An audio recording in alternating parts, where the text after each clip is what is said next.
but I did have some pretty good Asian food here in Germany. Right off post, there's a place called Yomi. Got some sushi. Got Why are some you so rice. blurry, by the way? Blurry? I'm blurry? Yeah, you look so blurry to me. Really? I don't know. Check your eyes. Okay. Asian food off post, nice. It's probably Good was food. tonight. Yeah. So I'm stuffed, tired. It was good time hanging out with some people. So, but I'm hanging out with you before I go to bed, and we're talking about something that we've been alluding to for a while here, and it finally got announced yesterday, and that's our friends over at Reps Ahead have announced that they will be a part of TYR Wodapalooza SoCal. Yeah, this is pretty much been in the works all summer and pretty tightly under wraps. Recently, in the past couple of weeks, we've been alluding to the fact that we would be in Huntington Beach doing something there, and weren't able to say what. We didn't really even know when this was going to be announced. Yesterday morning, we found out that it was going to be announced at some point during the day, and so we decided, you know what? A lot of times with the Reps Ahead, we like to do podcasts with the athletes when we have more of a runway, schedule them, bring them all on, give them a chance to. So some of them you'll know really well, and it's always good to hear from the big names in the sport, and others maybe don't know as well and get a chance to know them before you get to see them compete. It's difficult to do that this time because it's so close to the competition, but we wanted to come on anyway. We did send an invite to all of the athletes, so we may have some of them joining us throughout the show today, but primary focus is going to be on previewing the Reps Ahead matches. There are 4 of them that are going to be coming up next weekend, Saturday and Sunday at Huntington Beach, and they're more or less are going to be like the appetizer competition before the Tier Cup takes the stage. So I think, roughly speaking, it'll be about 30 minutes windows for Reps Ahead to get 2 matches through, and then a little bit of a transition with I think some live commentary from different analysts and experts and personalities in the space as they reset the floor. And then Tier Cup will be obviously the showcase event, the highlight event every night there at Huntington Beach. I've been talking with the owners. They're already erecting stadium seating and putting the floors down out there on the beach in California. So they're getting ready for the big show, and pretty cool that Reps Ahead is going to be a part of it. Yeah, I'm excited. We've gotten a chance to kind of know a lot of these athletes. Well, I know I've gotten a chance to really get to know a lot of these athletes because of Reps Ahead. It's a more intimate environment. Sorry, it's been one of those days. We should say Patrick's been awake since 5 a.m. He's had a huge day. We don't even go into all the details, and it's 10 o'clock p.m. there right now. So we'll give him a little grace. So, but one of those athletes I've had the pleasure to get to know is this guy we're going to bring on, and I like to call him Big Old Moose right here, Malachi Bennett. Welcome to the show, our friend. You're becoming a regular. Is this like the 3rd time you've been on, or 2nd? Yeah, I think this is the 2nd time I've been on with you guys, but this is, this is my 4th Reps Ahead event, I think, 4th or 5th. Well, I have gotten the records from Phil of all of the athletes, and he's got you listed at 6-2 as your overall record. But if you're talking about like pro events, those are not all pro matchups. This will be the 4th pro card, so the most amount of pro matches that you could have done in the past would be 3. Did you do one when James went against Tyler Eggeman? I did not do that one. Nope. So your pro record is 1-1. Mm-hmm. Right. And you're coming off a win at Pro 3 against Jake Marconi, but you're about to take on Riley Humringhouse next week, and he dealt you a loss in Jacksonville back in March. Right. Yeah. It was a close match for sure. I remember that was a hard sequence for sure. And I remember after watching the first match, I went up to Dallin. I was talking to Dallin Pepper, and I was like, I think we're all going the distance on this. Like, I think we're all going to have to go 7 rounds, like, no matter what. And he looked at me and he's like, yeah, I think you're right. So I just had to mentally prepare, like, okay, I'm going to have to do 7 rounds of this sequence. It is going to be so hard. My legs were dead by the end of it. Well, and That match was more and more people are becoming familiar with what Reps Ahead is. And this week with Wodapalooza and being on the big stage there loud and live, it's going to be even more eyeballs on it. But that from doing these matches that like that one was 2 minutes on, 1 minute off with a maximum of 7 rounds, and you were chasing 40 reps ahead. But this one that we have coming up, it's I actually can't remember if it's 2.5 or 3 minutes on. Is it 3 minutes on? It's 3 minutes on, 1 minute rest. 3 on, 1 off, a maximum of 3 rounds. Phil's already tested this with what he calls RX divisions in the local Colorado community. And because we have a limited time domain, a match could go the distance, but that would be, I'm actually not going to lie. If there's a match that's going to go the distance, it's probably you guys. Yeah, it is. Yeah, I mean, yeah, per the record, it's probably going to be us. And when I did the match in Jacksonville, I think, look, I mean, there's a chance that people have seen both of you guys compete before. You podiumed at NorCal and took the top spot on the podium at Masters Fitness Collective, just about a year ago. And Riley, he was on the podium at Wodapalooza in the RX division, and here he is. Hey, Riley. Hey, this guy. What's up? So it's not like you guys were completely unknown entities entering the match, but there's a lot of people that hadn't seen you compete before, and I was trying to tell them, like, you think that you go hard in the gym, but these guys, when it comes down to it, like, they're just gonna sell out. Like, they don't mind having nothing left at the end of one of these matches. Yeah, I mean, pretty much that was kind of like my strategy towards the end of the last one that Riley and I did, was just like once we got to that second to last round, it was basically just all I had. And you saw that I failed that bar muscle up. I almost flew off the bar. So I was like, I got to give it everything I got here. But yeah, I think you know, strategy was to act like he was out of gas in round 6 and then come out of how in round 7. That was it. I was like, if I got any chance here, I'm like, I got to rest just a little bit and then push as much as I can on that last round. It just didn't pay off. Well, if anyone is watching this and hasn't had a chance to see any Reps Ahead matches, I would recommend going back to Pro2 and watching these guys go at it. It'll give you a good insight into what you're going to see from them this upcoming weekend in California. And if you want to see maybe something that's a little bit more comparable to the sequence that we're going to see in terms of probably expecting a first or second round, late first, mid second round knockout in a few of the matches, the Pro3 matchup, those would probably be more apropos in terms of the relative sequence. But I wanted to ask you guys, because neither of you are doing this for the first time, and I wanted to know, Riley, we'll start with you, and then Malachi, you can add on if there's anything or what lessons learned from the last match are you taking into the match that you have coming up? Every match is different. I had watched the first few Reps Ahead showcases just because it's originated in Colorado. Like, a couple of my buddies did the very first one, and I watched it, and what I saw was come out as hot as you can and see who can hang on the longest. And when Malachi and I went against each other, like he was saying earlier, you quickly find out, like, that's not going to be the case here. So get ready to go 7 rounds. I think just knowing that every match is going to be different and not blowing yourself up, even though it seems like that is the thing, that's not the thing. And honestly, I'm just more nervous this time because I just know what it's going to feel like. And just knowing that it went from 2 minutes to 3 minutes, that interval is a little bit longer. Do all of the nerves have to do with the feeling that you know is going to happen from the workout, or is there any element that's like, this is going to be a different environment too? You know, the stadium's probably going to be full. We're going to be on the beach. There's like a full production live stream. Do those things factor in, or when it comes time to compete, are you just like, hey, it's me versus him, and I do this every day?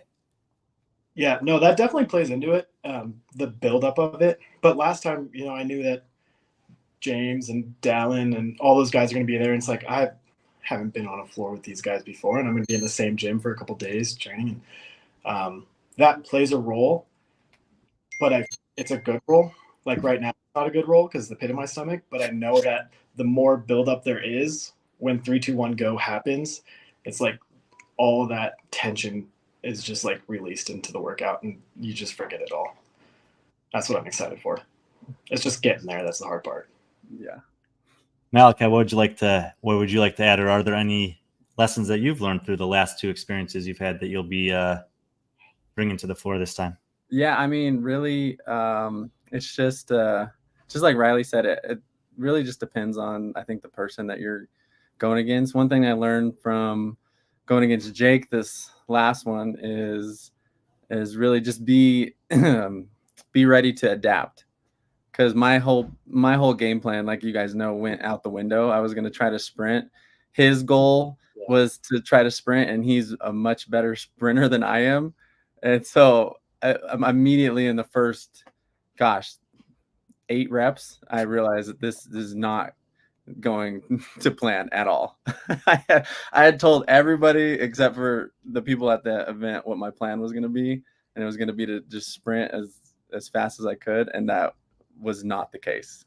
So I think it really depends on the movements, like Riley said, like who you're going against, and every match is going to be different. And, sometimes you get to be the first match out. Sometimes you, like you said last time, you got to watch a match or 2, and then you're able to kind of see that. I actually am not 100% sure. Mm-hmm. Do you know what day you're going? Do they not? We're going the first day. First day, Saturday. first match. So you get to set the tone for that. I think it's going to be cool. I think there's going to be a lot of people there that are kind of regulars at CrossFit competitions around the world, and often at the big ones, athletes, managers, brands, whatever, that have maybe heard of this but are going to get a chance to see it for the first time. And I know Riley, you say you're a little nervous about it, but I personally think that you guys are some of the best candidates that we could ask for in terms of showcasing what this thing is all about. So I'm excited that you guys are going first. Yeah, thank you. I'm stoked too. I think it's really going to help with the exposure. Just getting people more excited about it. It's fun to tell people about it, right? It's just like MMA and fitness combined. And when you start telling them like how similar it really is, like when the 3-1 interval, like 3 minutes on, 1 minute rest, 1v1, I think it gets people really interested, and they're like, it's a simple The hype but man. not easy, concept. Having the hype man. I was talking to someone today he has some experience working in the CrossFit space. He's more of a behind the scenes kind of guy, but involved with broadcast. And he's been learning more and more about Reps Ahead in the run up to this, because he's going to be involved with the production of it. And he said, when I really started understanding this, it clicked to me that this is an open announcement meets a boxing match. Mm-hmm. And I think for people in the CrossFit space, that probably makes sense. Yeah, I think that's really good. That's a really good comparable. Now, the other thing that's, I guess it's a big variable in CrossFit in general, is some competitions release workouts really early. Other competitions hold things close to the vest. Some of them will kind of straddle the line. They'll release some, but hold on to others. Phil has pretty much always put the workout out well ahead of time. He's done it again in this case. So you guys know the workout going into this and have known it for a couple of weeks, just like I think you've known it for a couple of weeks. Didn't he advertise the workout before anything else? Yeah. And for a while. Some athletes like that, knowing the workout, others don't. Where do you guys fall on that spectrum? I like to know it. I don't like to practice it. I like head how I think it's gonna go, but I don't want to actually know. Yeah. I'm similar. Sometimes I like the unknown and unknowable. I think that's kind of fun. But Phil also explained it to me that was like, there's not much of an advantage knowing the workout beforehand, because a lot of it has to do with your opponent. 100%. And that's something that he's not even shy about that. When he has the athlete meetings, like virtually and on site, he'll say that to them. And he wants them to know, like, you're going head to head. This is not a traditional, 10 lanes, 4 heats, where you're trying to just like jockey for position. There's one person you have to beat, and you'll be able to see them. They'll be able to see you. You guys can both see the monitors. You know exactly where you're at. And there's an element of that that's different than if you haven't done one of these before. This particular workout has toes to bar, box jump overs, and squat snatches. Clearly, in every match, it can go any different way.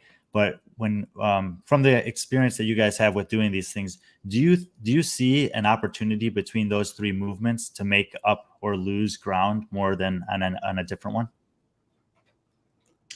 Yeah, the ground is going to be made on the toes to bar and box jumps, but the opportunity to make up that ground is going to be on the squat snatches, I think.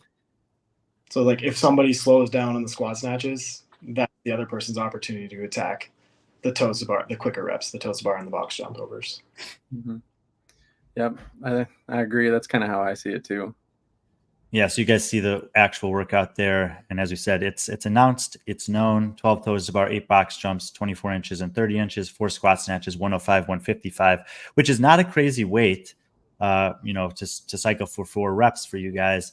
But as these rounds, with it, like the sequence repeats within a 3-minute round, this is like when I was watching the last match when we were in Colorado, it just gave me like flashbacks to watching classes do Fran when you have like a variety of different skill levels. And basically, once you get to that like 230, 245 mark, sometimes the wheels just come off and a pull-up becomes like the hardest thing you've ever done. It really does too. Just holding on. I think it's going to get a little more grippy than you would think. I don't be more grippy than the last one we did. Yeah. Oh gosh. Yeah. No kidding. Well, I have a question regarding, obviously this is a very, very fast sequence. They always are. What do you guys do? Let's say, for instance, on a squat snatch, it's really easy to get caught up and get a no rep on that. If you happen to get a no rep on that, I mean, how do you work past that? I mean, you really don't have time to argue with the ref or whatever? I mean, is it just something where you just turn that off and you just do another squat snatch? Because obviously a no rep on one of those squat snatches will cost you some time because you make up a lot of that time on the toe to bar, cycling those. For sure.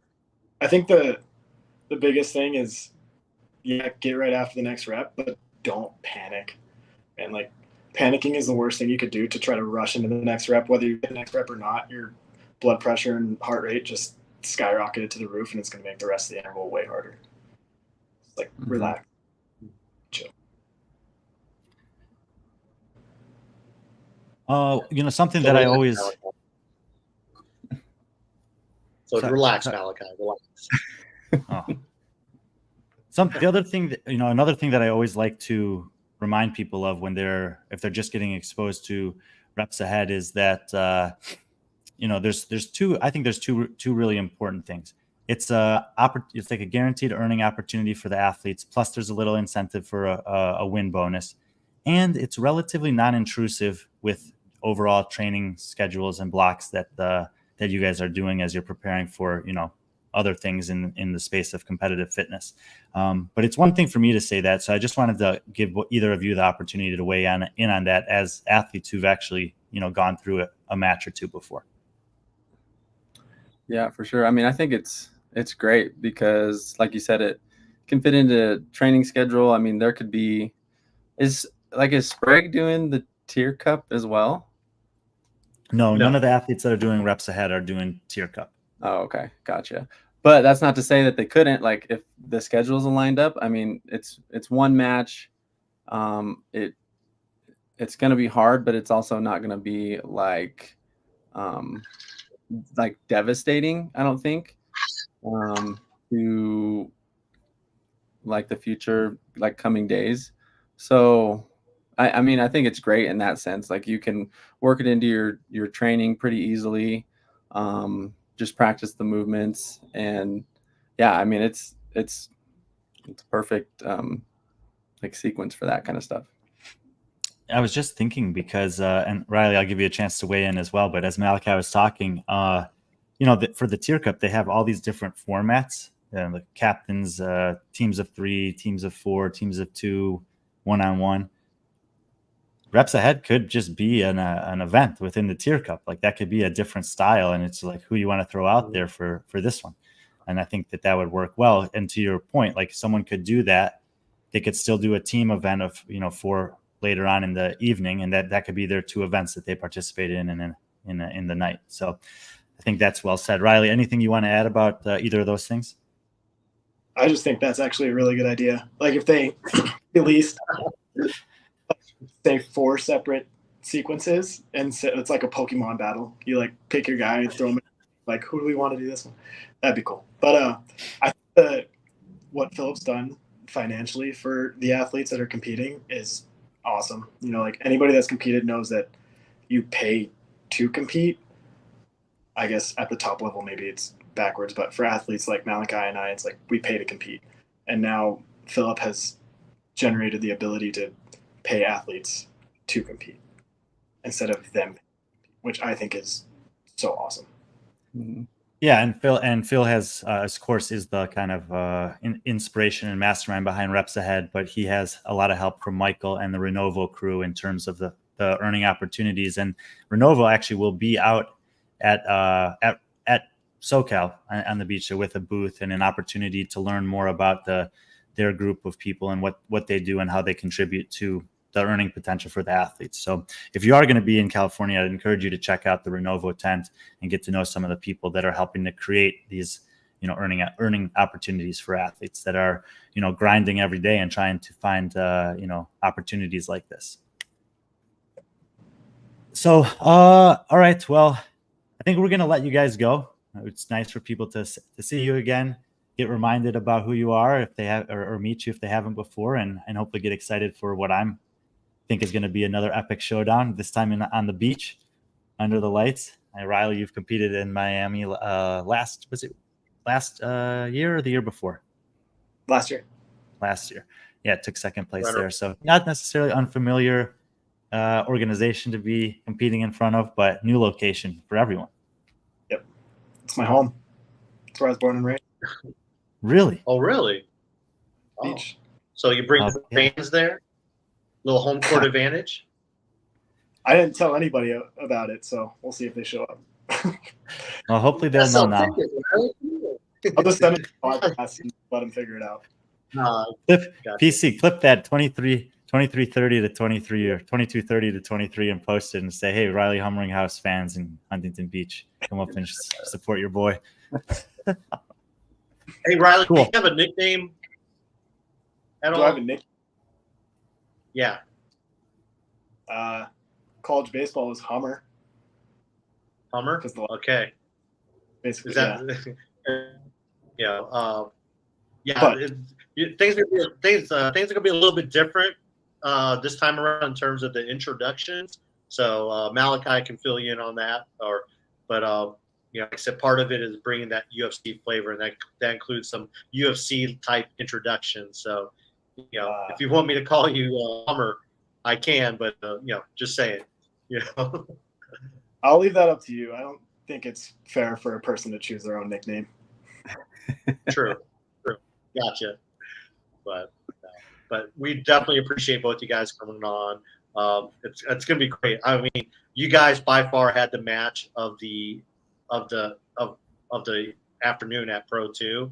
It was the most fun. I mean, I thought Malachi had you, Riley. I mean, you look so good those first 3 or 4 rounds, and Malachi seemed like he was just spinning a web there to get you caught, and it was fun. And we're kind of looking forward to the same thing. And you guys leading it off. You're going to give Jason and James because they're gonna be able to get a good scouting report from watching you guys.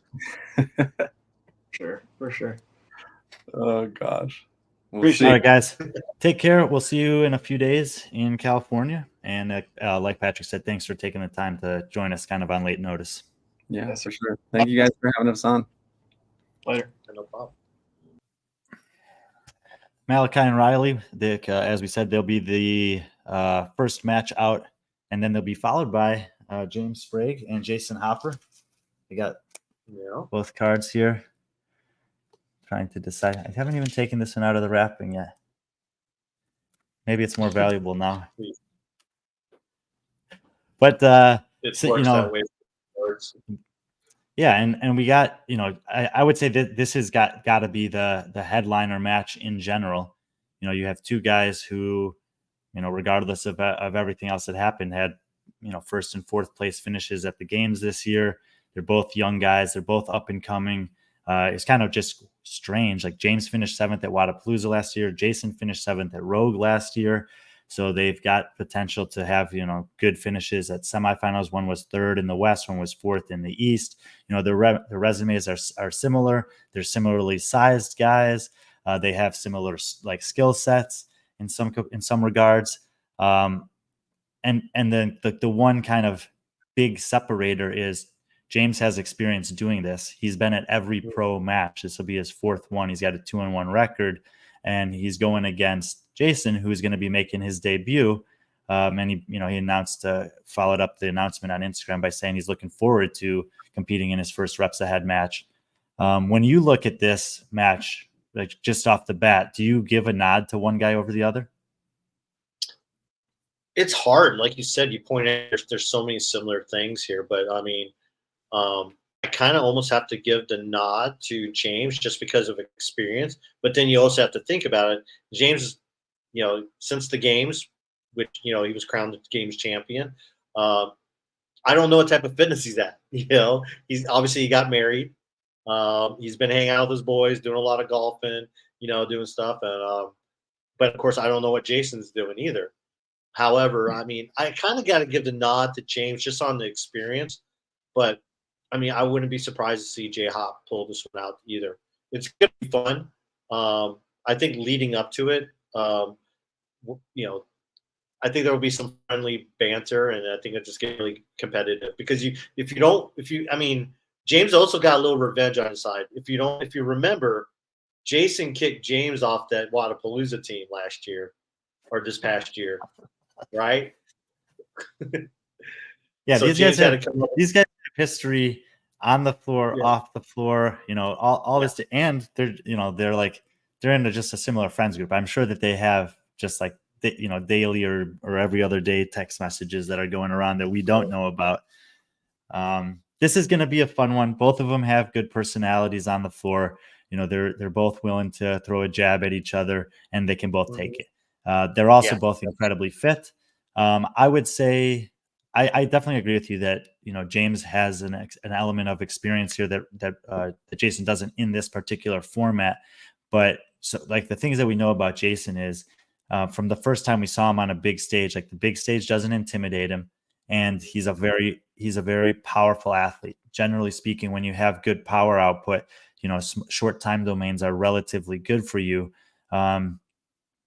He's so strong especially in the snatch. Like I think he's got an opportunity to kind of recover with those squat snatches a little bit.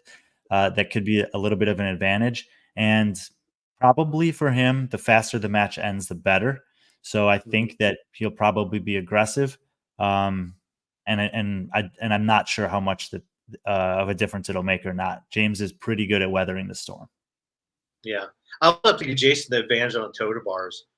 Jason's pretty good at toe bars, cycling those. I mean, he has a very it's so funny. First time that Jason was on a radar was at MAC in 2021.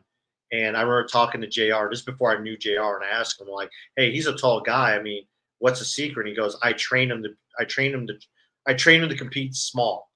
And then, and he does. He still does that. He has for a taller guy, when it comes to some of those movements where, the taller guys, they're a little bit more longer, the length causes them to be a little bit slower. He cycles through toes bar pretty well. And I think he's going to be better at toes bar. Definitely probably better. The squat snatches will be a lot easier on him than it will be James. So, I mean, considering that, it's almost like I want to change my mind, but man, that experience that James has, and the way You're right. You're right about the toes bar, and that's a good shout. He's actually given me a hard time before about highlighting other athletes for being amongst the world's best in toes bar, and like, why don't you include me in that group? And he absolutely should. It's a great movement for him.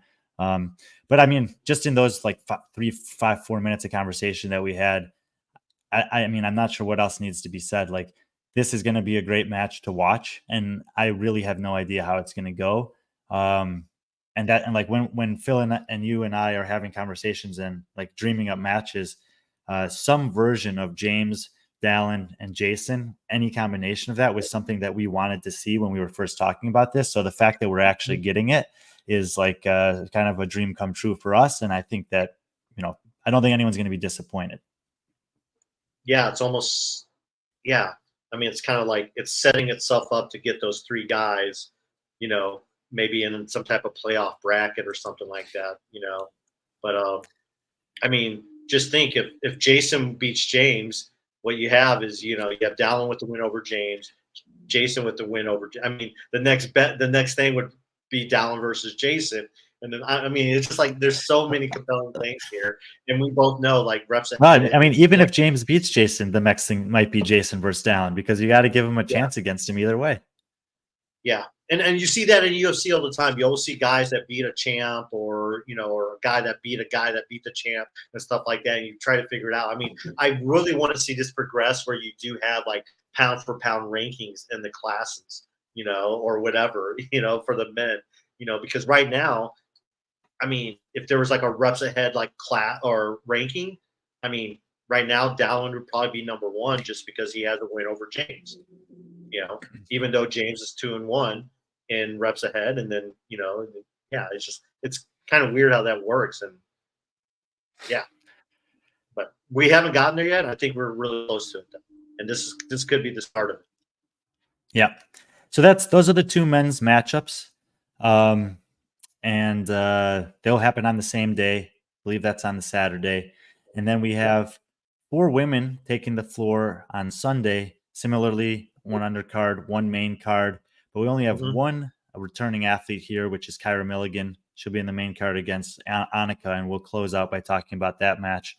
But preceding that, we have 2 women who are, depending on where you how in depth you follow CrossFit, these are not unfamiliar names to you. Devin Kim and Lauren Stallwind or Laz. Devin Kim obviously had a championship with the team 2 years ago. She did dip her toe into some individual competition this last 12 months. She was out in Dubai. She was at the West Coast Classic in the semifinals. She hasn't been 100%, dealing with a little bit of a back thing that, kind of comes and goes. It seems like she's getting past that. And then you got Lauren Stallwood, who, she competed years ago in Europe, in the Mediterranean region, or regional, as an individual. She was living in the UAE for a long time. She's since moved to the States or California. She's been on the team the last couple of years. They didn't make the games this year. They did make the games last year. They took 25th there. And she's also got a following on Instagram that's over 400,000. I mean, it's very substantial. She's definitely an influencer in addition to being a really fit person. She just competed at NorCal Classic as well. So giving her an opportunity to do some individual workouts. Both of these women really well. So I'm going to just open it up to you in terms of, the movements, the sequence, the time domain, the structure of this. Do you have any expectations for this match, or do you think it's kind of wide open?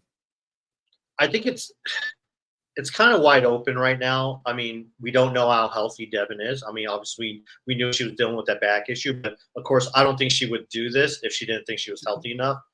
I do like the movements for her, especially the squat snatches and burpee box jump overs. But Lauren is one of these. It's just box jump overs. Yeah, sorry, the box jump overs. I mean, that's a really, good movement for her as well. Toe to bars, she's more than capable of doing, all of those unbroken. I mean, she's kind of a more lengthier athlete, but does have a gymnastics background as well, and has an Olympic lifting background as well.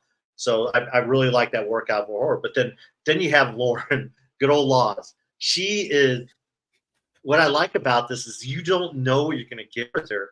Like she could do a Jake Marconi. She can come out and just burn it down. Little, yeah, good old burning it down. She could do that and just throw Devin off her game, which I could see her doing. A lot of people remember Laws like her being on a rower or echo bike, just you know, hair going everywhere, arms, limbs going everywhere. But she's really good. She's really disciplined. These movements should be really easy, fairly well for her. I think the underlying theme of this is that they're both trained out of Invictus down in San Diego. So they're local. They're coming up. They're driving up, for the weekend. They're California. It's kind of a, one thing we Reps Head prides itself on is kind of getting a little bit of local flavor. So this is kind of it. I mean, what better? You bring two Invictus athletes from down the road. You bring them up. Lauren is actually going to be the first ever European athlete or non-U.S. athlete to compete in a Reps Ahead. And I know that's something we've talked about is having, more athlete representation in these. And I mean, eventually we'll get there. But Lauren will be the first one, and I think she really takes a lot of pride in that. But California's her home. I think they both want to put on a show. But in terms of giving an advantage on this, I'm going to have to give it to Devin. Just overall, I just think Devin probably, she, like you said, she dipped her toe in some individual. She looked really good in Dubai. She actually won an event in Dubai. I'm going to have to give it to Devin on this one. Yeah, I think it's a fair assessment. I think it's a fun match, for all the reasons that you laid out, and especially because, both of them have kind of some unknown elements in terms of the preparation, the run up, and what we can expect. I also think it's just going to be, similarly to Jason and James, like they have a friendly kind of relationship. You'll see some banter between them, but when it comes time to compete, they're both very serious competitors. Lauren, I would say similarly to Jason, like she can express that power. She can be really good in a 3 to 5 minute time domain style of event. And both of them have not done this before. So there will also be some learning that happens if they make it out of that first round. Sean and I will definitely be keying in on what are they doing in the second round and how does this first minute look in terms of any adjustments that they might be making. As some of the guys were alluding to earlier, being good at this particular style of competition is about having the flexibility to be adaptable on the field of play. Lauren and Devin, even though they're, I think, 7 years apart in age, something like that, they both have actually a decent amount of experience to lean on. Devin's been doing this a long time. Lauren's been doing this a long time. And so I'm excited to watch this one unfold because it's like the one I have the least expectation for coming in terms of, like, I'm not to say I'm not excited for it, but I don't know what we're going to get. Yeah, I think that's the fun thing about it. We will probably get the most intense game face from Lauren. Her game face, her game face is right up there with Sarah Sigmundsdottir, like competitive wise. I mean, so hope we'll probably get some good for that to the match starting. Really in. So, but no, I agree with that. It's a lot of unknowns. It makes it fun.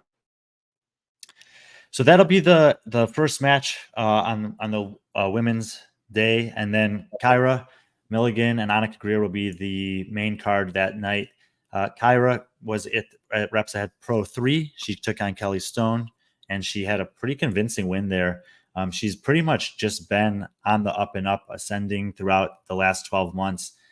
Seems to be improving, seems to be getting more comfortable in competitive environments. And, she looked, quite frankly, really good in this format when we saw her in Colorado. She's going to be going against Annika Greer, and most people are familiar with Annika Greer's story over the last few years. I mean, you may not, I sometimes forget she's still only 21 years old. She's been knocking on the door of the CrossFit Games for 3 years now. And I think that this style workout is perfect for Annika Greer. I do. I think it's perfect for both of them, but I really like this for Annika. they're very similar type of athlete. I think Kyra at the edge in terms of experience because she's done this before, but Annika is one of those athletes who she knows how to adapt very well. One thing I've noticed, not just adapting to the situations that have happened off the competition floor, but she's really good at adapting on the floor.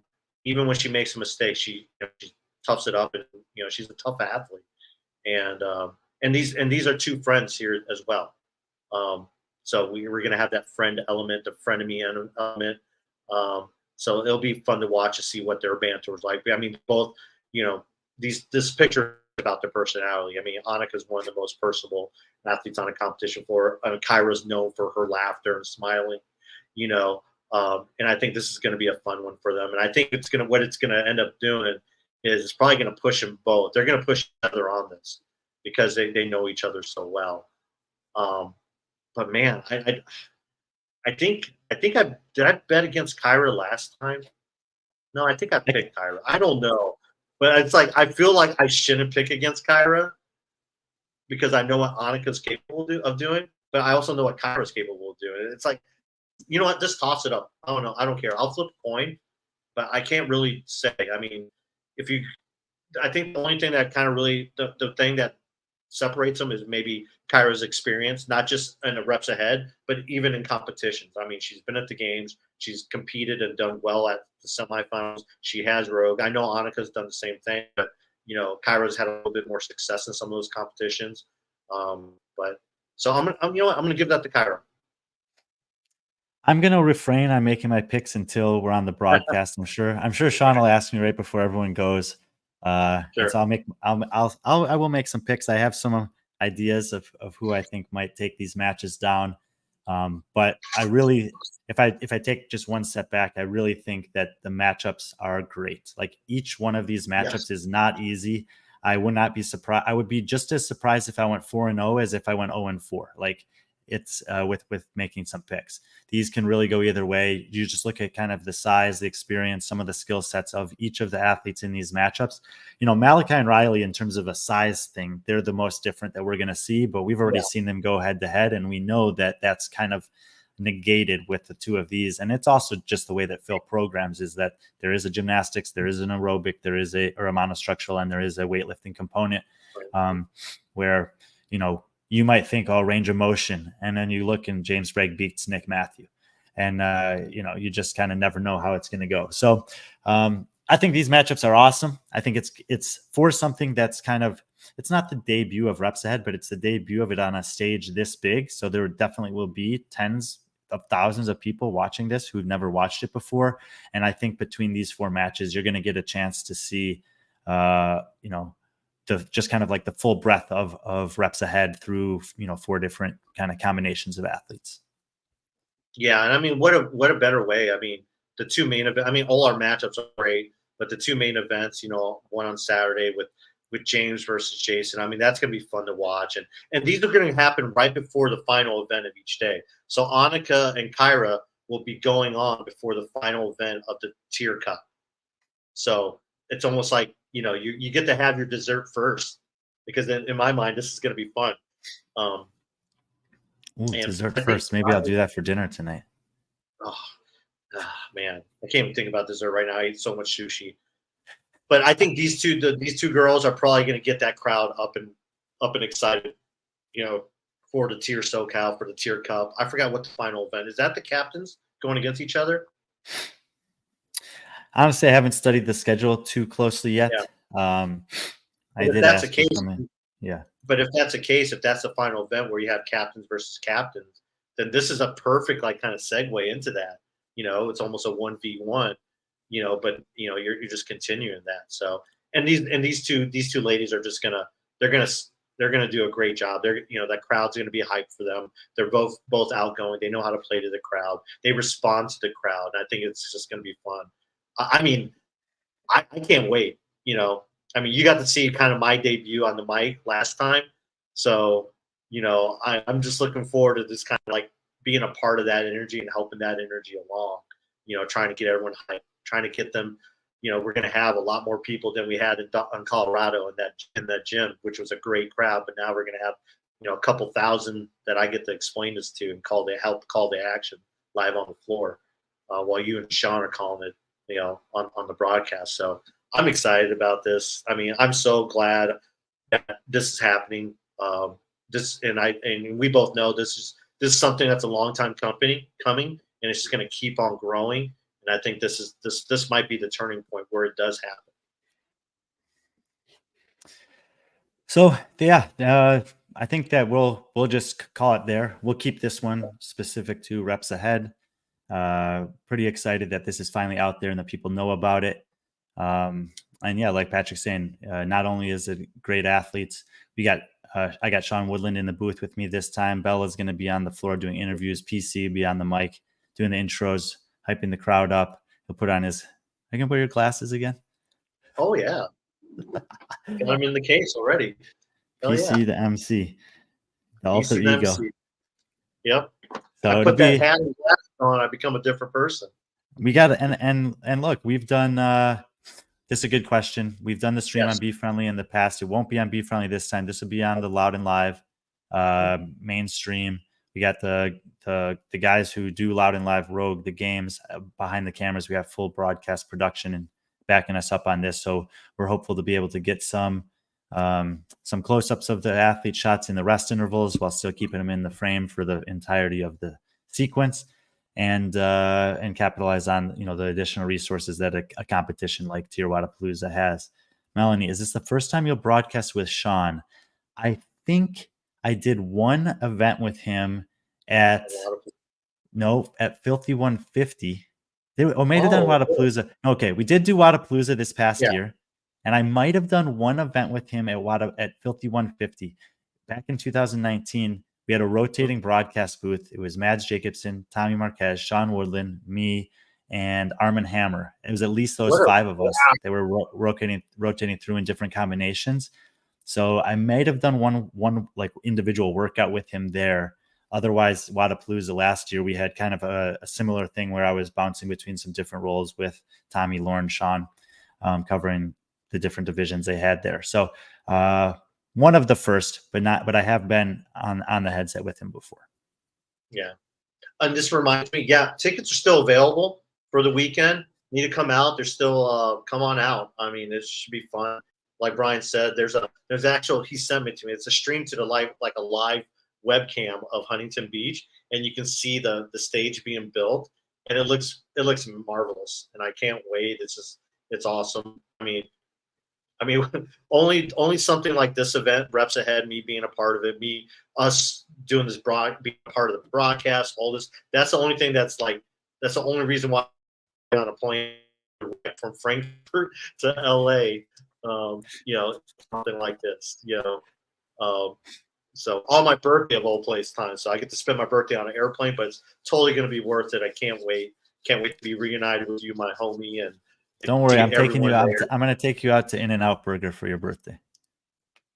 Yes, yes, yeah. That's dessert. That's dessert as a main course right there. Then we'll hit up like Cane's, because we don't have that stuff here in Europe. So if you're still debating whether to come, just come. If you're especially in a local area, come on out. It's going to be fun. I mean, especially after everything that's happened, I think it's kind of cool if we just go out there and just enjoy athletes having fun, being a part. I mean, we've seen how the athletes have been with the TYR SoCal, the shit talking is going on, a lot of history there. It's going to be fun just seeing in that environment again. So I hope that Jason put, how they, in the past, Phil's had the athletes put out these little promos and they're usually ripping on each other. I hope Jason makes one, because in the past, he's made some that have been quite entertaining for different reasons. Yeah, he's so good. Yeah. At some point, we need to get Colton wrapped in there into this as well, because Colton, he's been leveling up on his shit talking as well. So, and the girls are just all too nice. Well, once they take the competition floor, the ferocity comes up. Yeah, I'm gonna try to get some out of them. But, well, hey, thanks for everyone showing up. Oh, well, thank you. Yep. Good old 35 years old. Oh, I thought it was 39. Yeah. No, 35. I'm younger than that. Come on. But Cool. Okay. Well, I don't think, yeah, that'll do it for today. Live stream for Lake Norman Fit Fest will be the next 2 days. So if you want to follow along with some elite co-ed teams of 4 action down here from North Carolina, we'll be doing the streams. And we'll be in California next week. We haven't scheduled any podcasts for next week, but we may do some. So we'll see. Stay tuned and you'll find out. yeah. And also, if you haven't had a chance, support our buddy Chad in terms of, he put out created an amazing piece on our games. Well, B.Friendly experience at the games. Getting some great reaction for that. So, it's a hard watch, but I think it's one that is a very good watch. So if you get a chance, watch it. Leave a comment for Chad. Chad really poured his heart and soul into that, and it really shows off. It really pays off, and hopefully Chad made it to California okay, because it's this weekend's strike movement takeover. Bella Martin, Chad will be at the Lift Run Hang there on Muscle Beach. So if you happen to be in California, swing by Muscle Beach. Maybe do some lifts, some running, and some hanging out. So all brought to you by Strike Movement, who is one of our sponsors, along with HER CBD. So thank you to those two guys for helping us out and making it possible for us to continue on to do these broadcasts and podcasts. And also, thank you to everyone in the chat for joining us this Friday afternoon. And we appreciate everything you do. We hope to see you all soon. And until then, be friendly, our friend.